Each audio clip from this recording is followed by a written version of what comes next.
É hora da entrevista do dia com Denise Campos de Toledo.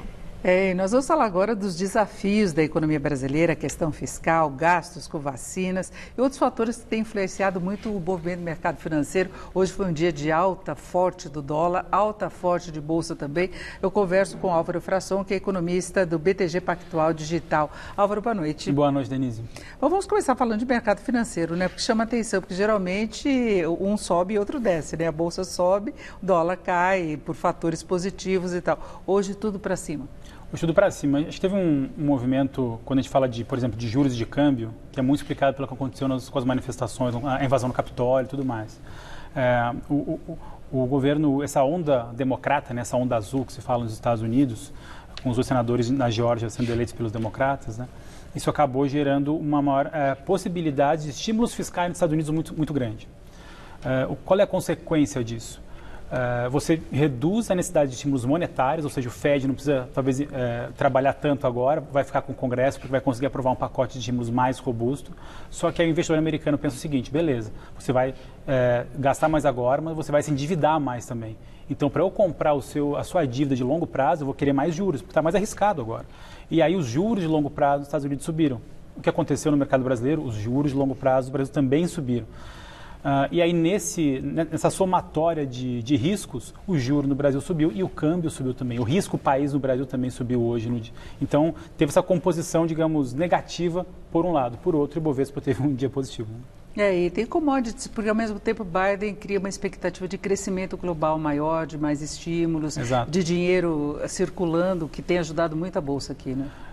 Exatamente. Quando o Joe Biden ganhou lá em novembro, né, o papo era esse: olha, as expectativas globais vão melhorar, porque você vai diminuir o protecionismo americano, que era uma das agendas do Donald Trump, né, você financiar o Make America Great Again, né, criar políticas de mercado interno dos Estados Unidos, fazendo taxação de produtos chineses, europeus e emergentes, ou seja, um isolacionismo americano. Com o Biden isso acabou. Então, isso é positivo para o mercado global, as expectativas de crescimento aumentam e, portanto, as trocas, os comércios com os países emergentes, chineses e europeus também tendem a aumentar. Por isso que o Ibovespa subiu. Agora, quando a gente olha o Ibovespa, é bom a gente também destrinchar um pouquinho, porque não subiu tudo homogêneo, né? Não foi todas as ações brasileiras que subiram, tem subido aí 2%, 3% ao longo do ano, né, desse 2021. O que está puxando mesmo é commodities, né? Quando a gente pega, por exemplo, o índice de materiais básicos do Ibovespa está subindo 14%. Né? E commodities tem um peso muito significativo na composição, né, do índice da B3. Por um lado, quando a gente olha outros índices mais associados ao mercado doméstico, como índice de consumo, como índice de small caps, né, daquelas pequenas empresas mais ligadas ao setor da economia interna, estão caindo 3%, 4%. Então, não é exatamente tudo que está subindo, a gente tem que olhar o porquê, o que está subindo. E quando a gente olha que o commodities, que é o mercado externo, sobe, o mercado doméstico cai, algum sentimento isso diz sobre a perspectiva da economia brasileira. E aí entra exatamente os desafios da economia brasileira. Um é conseguir crescer para valer, retomar o crescimento, a pandemia atrapalha, nós sabemos, e tem a questão fiscal colocada também, não é, Álvaro? E eu queria até acrescentar hoje, porque o governo, no embalo aí do anúncio das novidades positivas em relação à Coronavac, também anunciou estratégias, aquisição da própria Coronavac, de outra vacina. Esses gastos não trazem preocupação maior em relação à questão fiscal como um todo? Não, acho que os gastos em relação à vacina, eles não têm um impacto como teve, por exemplo, os auxílios emergenciais, como teve no ano passado. Então, isso não está... Isso, claro, é uma questão, toda a economia no momento de alto endividamento como o Brasil vive, é importante não cometer excessos, né? Mas isso é importante cumprir, porque quanto antes chega a vacina e quanto antes a gente consegue fazer isso em larga escala, antes volta o setor de serviços em larga escala. A expectativa de crescimento econômico melhora, a expectativa de emprego também melhora e aí a gente começa a normalizar um pouquinho a economia. Então, a vacinação acho que não é uma questão fiscal, não. Acho que o problema é como você vai aquecer esse motor da economia nesse primeiro trimestre, no segundo, sem os auxílios emergenciais, já que o emprego não está retomando na velocidade esperada.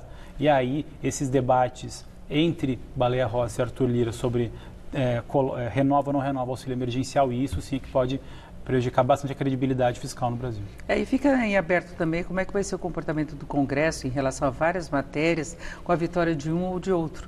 Não é? Porque mesmo Baleia Rossi tendo esse apoio todo de vários partidos, são partidos que têm posições divergentes. E da mesma forma o Centrão, que apoia o Arthur Lira, também tem posições divergentes. Né? Não, é muito interessante essas análises, né, Denise? Eu vi esses dias uma análise de um cientista político mostrando os votos isolados do Baleia Rossi e do Arthur Lira. Eles pegaram as 10 maiores votações do Congresso nesse governo Bolsonaro e mostraram que eles votaram praticamente parecido. Das 10 votações, 8, Arthur Lira e Baleia Rossi votaram igual. Ou seja, em tese não tem tanta diferença. A diferença são os interesses políticos, porque o governo, ao invés de adotar um pragmatismo, decidiu apoiar um candidato. Automaticamente, os partidos de oposição, de esquerda e centro-esquerda, resolveram apoiar o Baleia Rossi.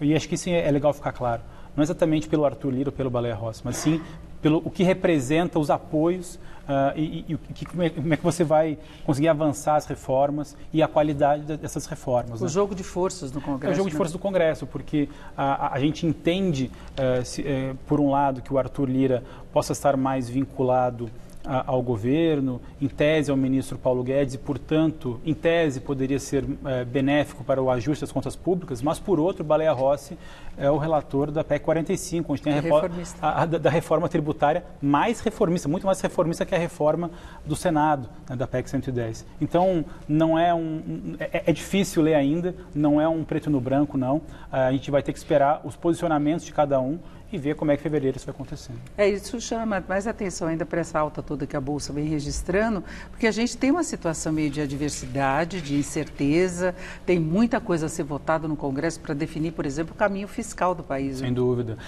Eu acho que essa é a grande preocupação do mercado e por isso que para agora, né, nós economistas aqui, a gente está vendo uma sinuca de bico, assim, porque o cenário está muito binário. A gente não sabe como é que vai ser a condição fiscal das reformas. Não só se ela vai, e não só a questão sim ou não de vai ou não vai ser aprovado, mas que reforma vai ser essa? Até a gente fazendo algumas análises, se a gente, por exemplo, tivesse mais efetividade no governo anterior, do governo Temer, de repente em 19 teriam reformas tributárias e administrativas mais duras, né? Mais pró-reformas das contas públicas. Agora, com o enfraquecimento das contas públicas, com o enfraquecimento até do próprio presidente Jair Bolsonaro, que tinha, em comparação a 2019, que tinha um Congresso e um apoio popular muito mais nítido que agora, que está um pouco mais dividido. Então, eu acho que tem que acompanhar a atenção, porque não está clara a qualidade da reforma tributária e administrativa ao longo desse ano. A proposta que o governo apresentou, por exemplo, em reforma administrativa, ela vai com muita cautela para não gerar uma reação contrária. Então, os efeitos vão ser de médio prazo, não vão ser para agora, e agora que a gente tem uma situação a ser administrada. Né? Exato. E quando, por exemplo, a gente olha a reforma administrativa, se de um lado o grupo do Arthur Lira talvez não tenha tanto interesse em fazer uma reforma dura, porque o centro político tem permeia também muito o ambiente público, né, onde seria atingido, mas também os partidos de oposição de esquerda e centro-esquerda também permeiam também que estão apoiando o Baleia Rossi. O Estado e que apoiam o Baleia Rossi. Então, qual é o grupo dentro do Arthur Lira ou até do Baleia Rossi que vai conseguir fazer uma coalizão de maioria para uma reforma administrativa dura?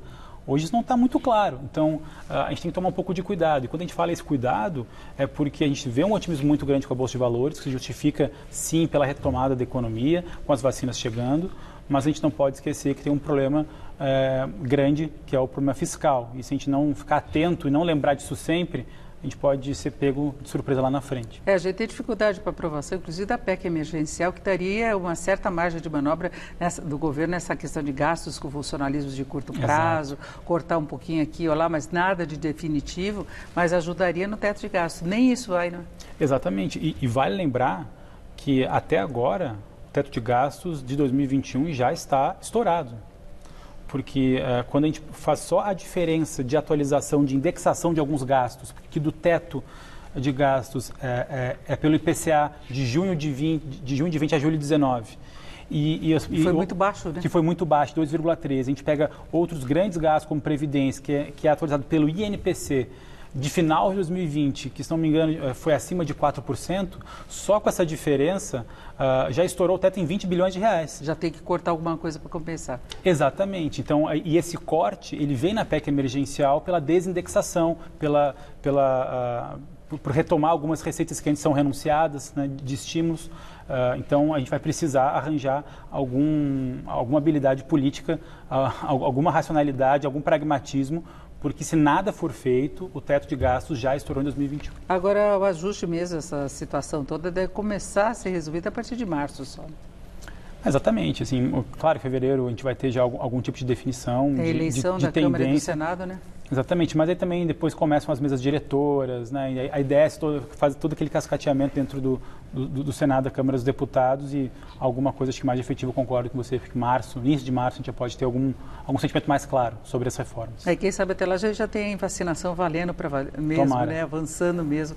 E, aliás, a Coronavac ajudou a dar um impulso em bolsa também hoje, né? Sem dúvida. De novo, né, Denise, quando, independente se a vacina é do lado A, do lado B, quanto antes ela chegar, quanto antes ela for efetiva em larga escala, antes volta o setor de serviços, antes a gente consegue recuperar o emprego para a sociedade brasileira, para ela conseguir andar sem o auxílio emergencial.